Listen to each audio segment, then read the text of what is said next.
Tudo bem? Eu sou Carlos Sanqueta, professor e pesquisador, especialista em mercado e projetos de crédito de carbono. Sou membro do IPCC, o painel intergovernamental sobre mudanças climáticas, que reúne cientistas do mundo para tratar das questões de mudanças climáticas e também dos projetos de carbono. Também atuo junto às COPs, Conferências da ONU sobre Mudanças Climáticas. Bem, estou aqui novamente, né, para trazer mais conteúdos sobre o mercado de carbono e as perspectivas profissionais nesse contexto. E é minha missão, né, trazer cada vez mais conteúdos que possam te ajudar a trilhar esse caminho e poder atuar nesse importante mercado. Hoje eu vou comentar sobre um assunto bastante estratégico aqui, muito importante na atualidade, bastante atual, bastante do momento, que é a guerra Rússia-Ucrânia, a crise energética na Europa, a transição energética e as implicações para os projetos de carbono. Então, vamos tratar aqui destes importantes assuntos. E vamos tratar particularmente de alguns pontos aqui que eu vou elencar. Primeiro, a guerra Rússia-Ucrânia em si, né? Segundo, a crise energética na Europa. Depois, a transição energética na Europa, que é bastante importante também, tem, digamos, implicações para o restante do mundo, para nós aqui no Brasil.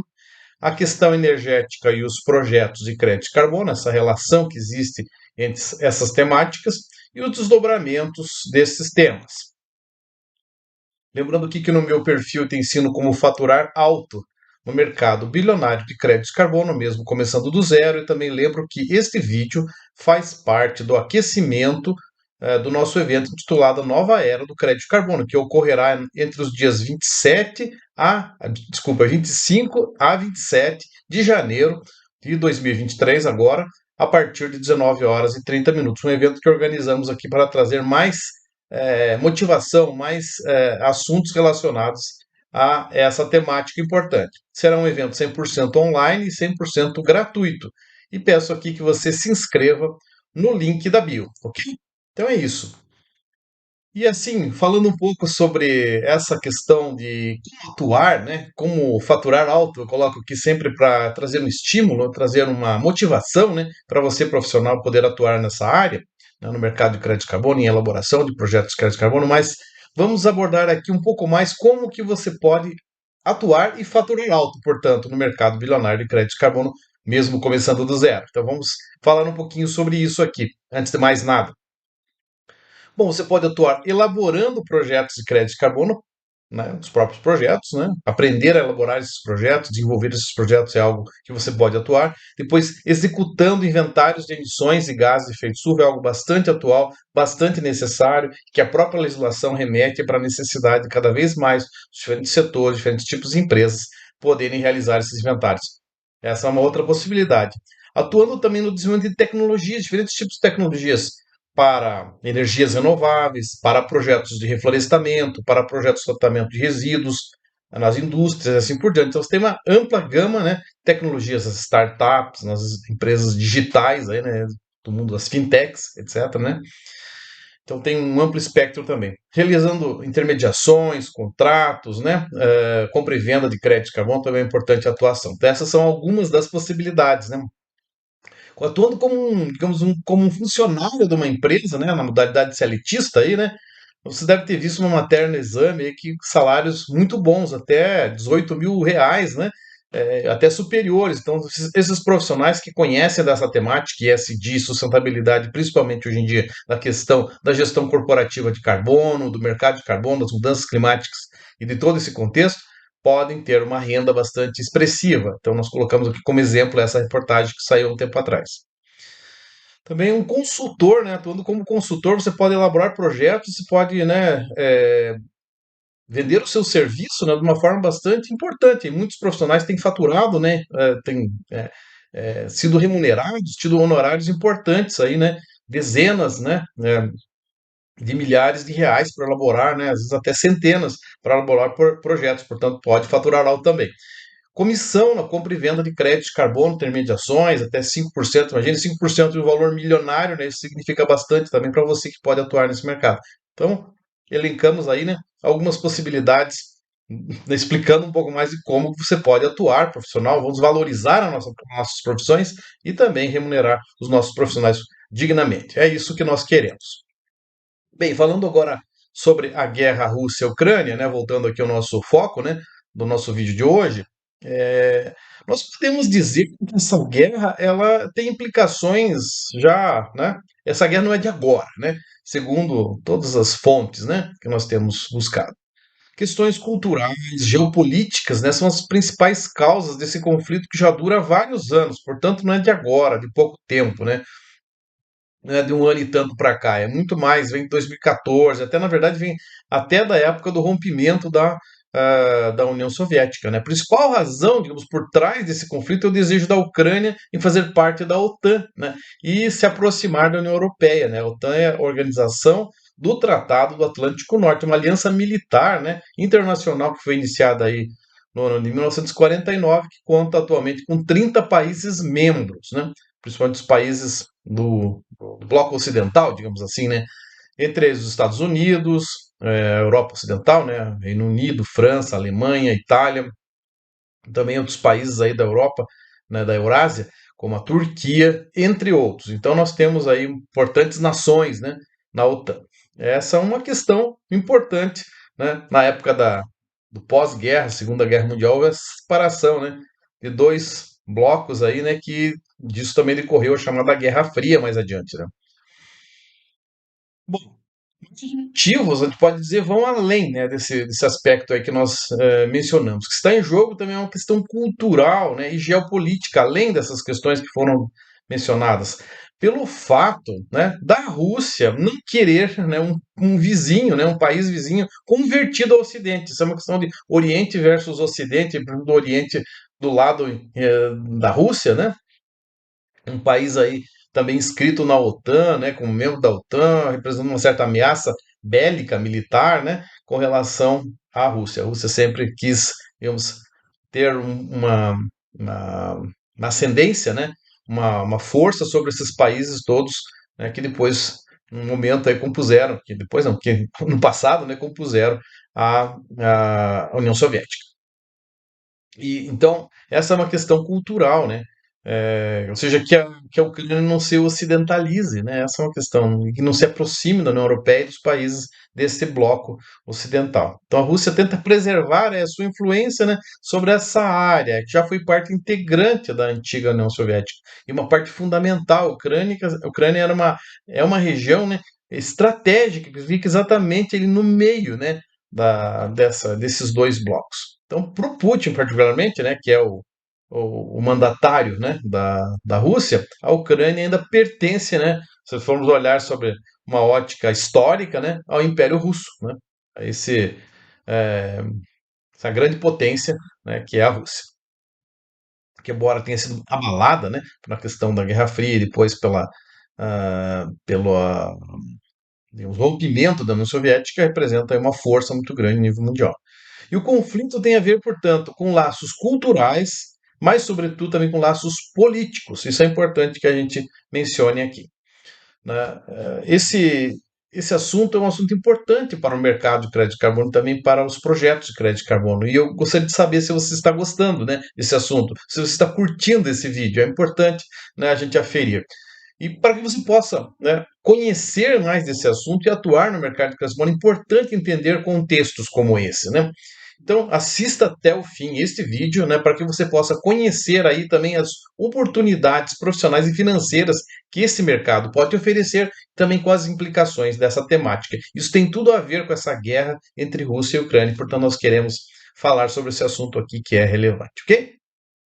Pois bem, agora vamos tocar aqui na questão da crise energética na Europa. O que tem a ver a guerra com questões energéticas? Né? A Rússia é muito importante no cenário mundial por conta da produção de petróleo e também exportação de gás natural, principalmente para a Europa. E a Europa é importantíssima, né, para, digamos, alavancar o mercado de carbono em nível mundial. É o principal foco, né, sempre foi a Europa o principal foco para o mercado de crédito de carbono. Então, a venda desses combustíveis fósseis, né, tem contribuído para o reforço bastante aí, né, pela solidificação, né, da economia russa nos últimos tempos, né, nas últimas décadas. Mas, por outro lado, tem trazido um problema, né, tem trazido né, contribuído para o aumento do seu poderio militar, né, nesse período.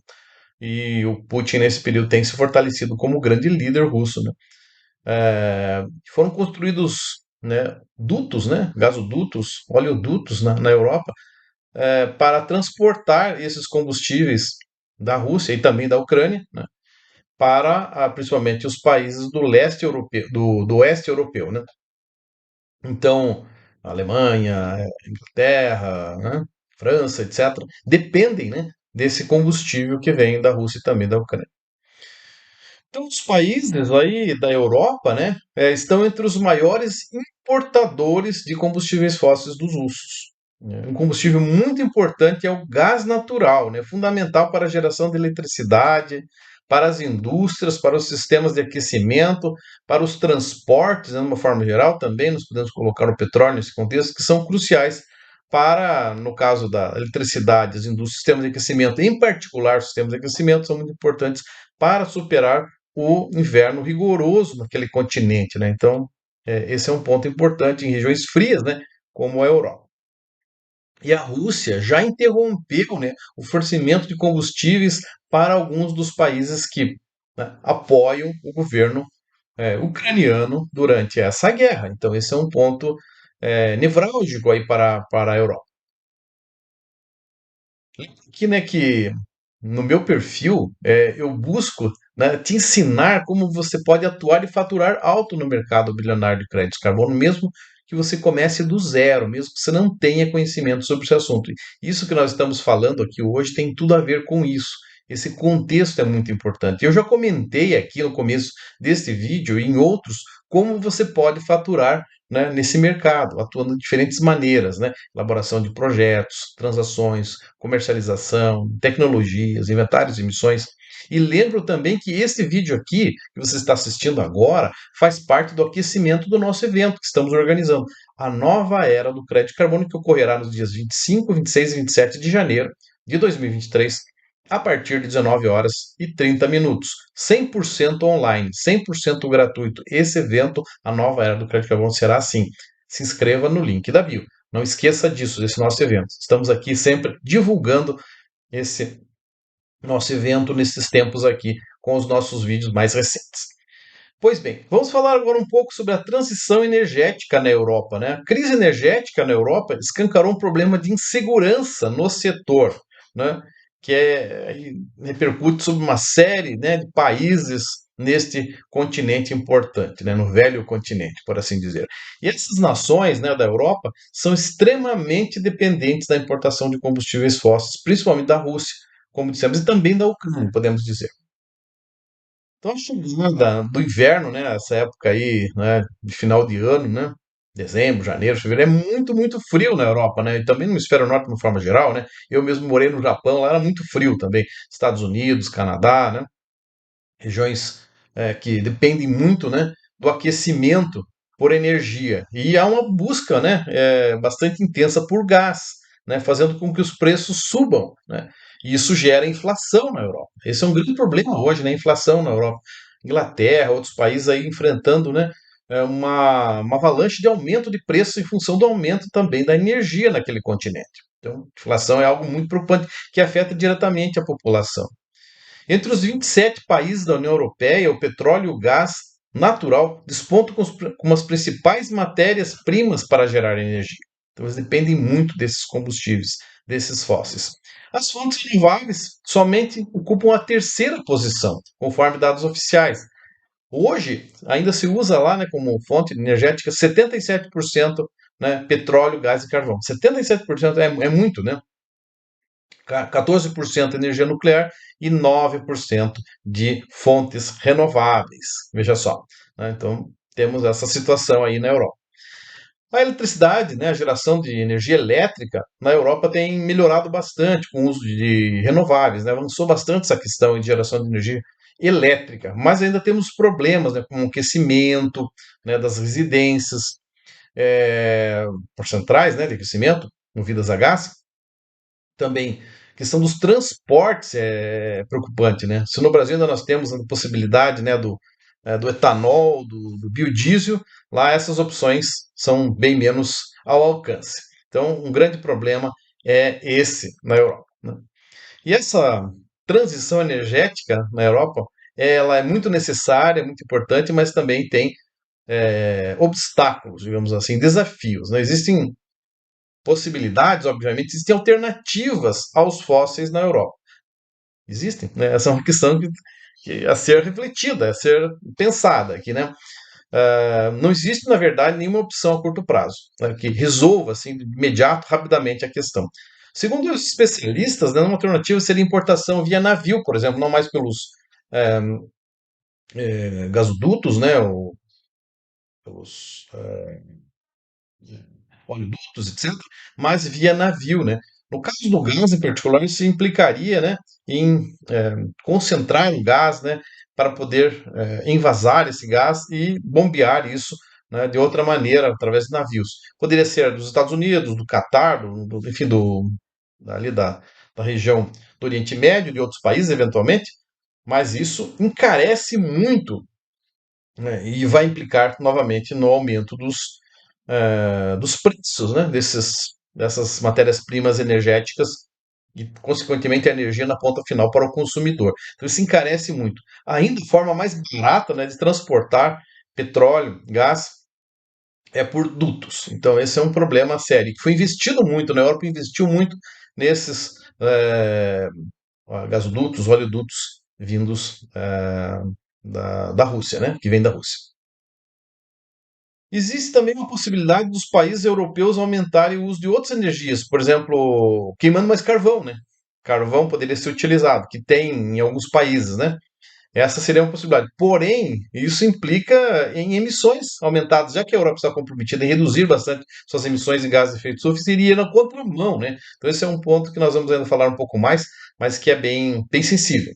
Outra seria usar a energia nuclear, que foi há um tempo atrás, né, bastante combatida, bastante é, comentada, né, pelos casos aí que já aconteceram de acidentes, Chernobyl e Chernobyl, né, se fala de um jeito ou outro, e também lá em Fukushima, no Japão, e os riscos, né, que essas usinas essa energia pode gerar, embora seja uma energia limpa, né, poderia ser uma opção para a Europa. A Europa desabilitou algumas usinas, né, nucleares. Então, isso também vai numa contramão, né, de uma tendência que vai e volta em função de necessidades. O também expandindo, aí seria a outra opção, e a melhor, né, do ponto de vista da transição energética, expandindo a construção, né, aumentando a construção e aumentando a disponibilidade de fontes de energias renováveis, né, como a solar, eólica, mas isso não é tão simples, né? Isso tem implicações em termos de custos, tecnologias, né, etc. E apesar do investimento de vários países do continente lá europeu nos últimos anos, suas fontes de energia ainda representam alternativas, né? Ainda representam uma parcela relativamente pequena de suas matrizes energéticas, dessas fontes renováveis, né? A longo prazo são boas opções, evidentemente, mas a questão é que esse tipo de substituição não é feita de um dia para o outro, né? De uma hora para outra, da noite para o dia, digamos assim, né? Ok? Então, essa é uma questão que leva tempo, ela é gradual, ela precisa ser realizada de maneira paulatina, né? Então, ficar sem o gás russo é complicado, é bastante complicado, né? Tem sido complicado para a Europa, mas ficar dependente dele também. Então, aí estão, digamos, entre a cruz e a espada, né? Numa situação bastante complicada, a Europa particularmente vive essa dualidade, essa questão, né, de momento que tem implicações sérias para a sua economia e para a sociedade de uma forma geral. Alguns países da Europa, como a Alemanha, por exemplo, preferiram abandonar, né, a energia mais amplamente, né, a energia nuclear nos últimos anos, né, como tínhamos comentado, alguns países, no caso particular da Alemanha, enquanto estão iniciando uma tentativa de transição mais concreta, né, por assim dizer, para matrizes energéticas mais limpas, como a solar e a eólica. Mas aí é importante lembrar, né, que essa transição deve demorar anos, talvez até mesmo décadas para se efetivar. Então, isso vai demorar um bom tempo e esse processo tem implicações também para o mercado de carbono. Eu tenho, rapidamente, só para contar uma história, né? Eu tenho uma ancestralidade, né? O meu bisavô, né? Ele veio da região que hoje está na Ucrânia, né? Antigamente era um país, né? A antiga Galícia, não tem nada a ver com a Galícia lá da Espanha. A Galícia é uma região, inclusive, que eu visitei, né? Está entre a Polônia e a Ucrânia. Era um país, né? É um país. Pouca gente sabe disso. E muitos desses galicianos, né, que não são da Espanha, são dessa região do leste europeu, vieram para o Brasil. Aqui no Paraná tem muitos, né? Região de Prudentópolis, região de Irati, Malé, Rio Azul, né, Rebouças, toda essa região do Centro-Sul, né, São João do Triunfo, etc. Eu também tenho origem, né, o meu bisavô veio pequeno para o Brasil com sua família, né, e eu tive uma experiência interessante de visitar essa região, né, e conhecer um pouco mais sobre a cultura, né, e a gente percebe, né, como a gente tem aqui no Brasil influências, principalmente no sul do Brasil, como também alguns países, como a Polônia, por exemplo, estive várias vezes na Polônia, influenciam nas decisões das COPs, das mudanças climáticas, como, né, os produtores de carvão, né, têm uma força, né, influenciam para manter a hegemonia e evitar que o carvão deixe de ser usado. Os interesses econômicos são muito importantes. Então, eu quis contar essa história aqui para falar um pouco dessa questão cultural e também da influência que esses países do leste europeu têm em toda a Europa. Eles são importantes para a Europa Ocidental. É, espero que você esteja curtindo esse vídeo, né? Gostaria muito de saber, né, se você está se interessando, né, por esses assuntos que eu tenho trazido aqui. Meu objetivo é sempre trazer cada vez mais informações que sejam úteis para vocês, né, que são profissionais e atuam na área correlata, né, às mudanças climáticas, aos projetos e ao mercado de crédito de carbono. Então é importante para você, né, aos poucos ganhar, né, conhecimento e possibilidades de atuação, né, assistir essas aulas, assistir esses vídeos e poder ampliar os seus conhecimentos. Esse é o meu propósito, né, como professor. Então assista até o fim esse vídeo, não perca, né, o restante aqui do nosso tema, né, para que você possa também conhecer as oportunidades que vêm aí pela frente, né, que o mercado pode oferecer com as implicações desse tema que estamos tratando aqui, ok? Então vamos lá. A questão dos projetos de crédito de carbono. O que tem a ver, né, uma coisa com a outra? Obviamente, muitos projetos de crédito de carbono têm relação com as energias renováveis, né? Esse é um escopo importante, né? Na verdade, são vários escopos, né? Como geração de energia, distribuição de energia, né? Demanda de energia, as renováveis de uma forma geral, né? Até porque os combustíveis fósseis são emissores grandes, né? A maior parte das emissões mundiais é mais próximo de 70%, depende do ano da referência, mais de 70% das emissões globais de gás de efeito estufa, que estão por volta de 50 a 55 gigatoneladas de CO2 equivalente por ano, né, em todo o mundo, que dá uma média de mais ou menos 5 a 6, um pouco mais, toneladas por pessoa, né, per capita por ano. Então você aí tem essa emissão também, né? Em média, uma pessoa com o nosso perfil, mais ou menos, classe média brasileira, né? Se é assim que podemos dizer, né? Então os combustíveis fósseis emitem bastante, representam muito, né? Então tem tudo a ver, né? Essa questão dos combustíveis fósseis, né? Com as emissões de gases de efeito estufa e por conseguinte nós podemos dizer que os renováveis, os combustíveis, a energia renovável, né?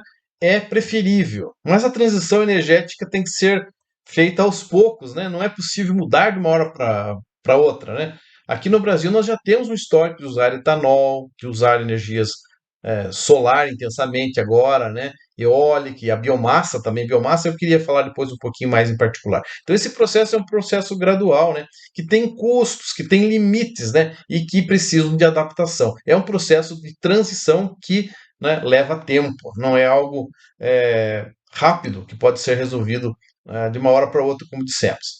Então, essa questão energética, os projetos de carbono, tem uma ligação bastante forte, principalmente com esse assunto da Europa, né? A guerra, né, entre Rússia e Ucrânia. O gás, né, é menos emissor que o carvão e que o petróleo, né?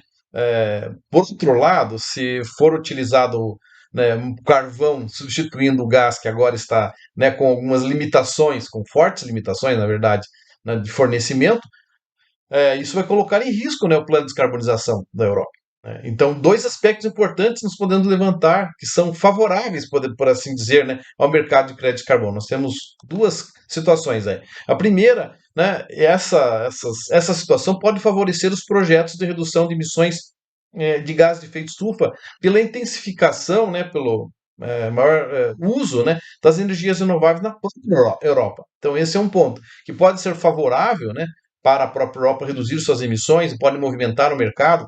Isso também pode ter implicações para nós, que é o segundo ponto aqui, né? Aumentar a demanda por crédito de carbono, principalmente no curto prazo, pelo maior uso do carvão, né? E de energias mais intensas que venham a substituir o gás, né?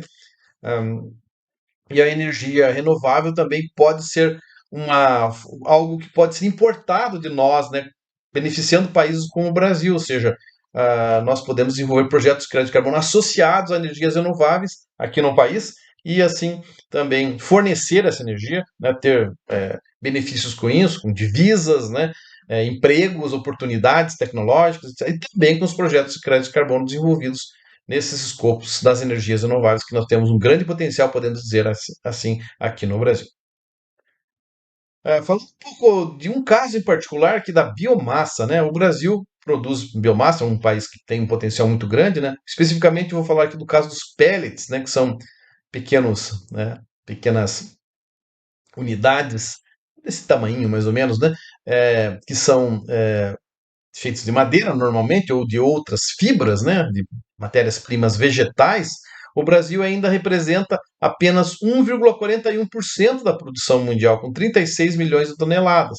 E nós temos um potencial muito grande. Aí se dizem, né, assim, as fontes, né, que nós temos próximo de 30 empresas fabricantes de pellets e que isso teria um potencial de ampliar por inúmeras vezes, né, atendendo o próprio mercado interno brasileiro com 39%, né, é, exportando 61% disso, né? Produção anual de 500 mil toneladas, né, anual do Brasil, desses 36 milhões do mundo, né? O Brasil representa apenas 1,41% de toda essa produção mundial. Muito pouco pelo nosso potencial, né? Nossa extensão, nosso potencial de geração dessa energia.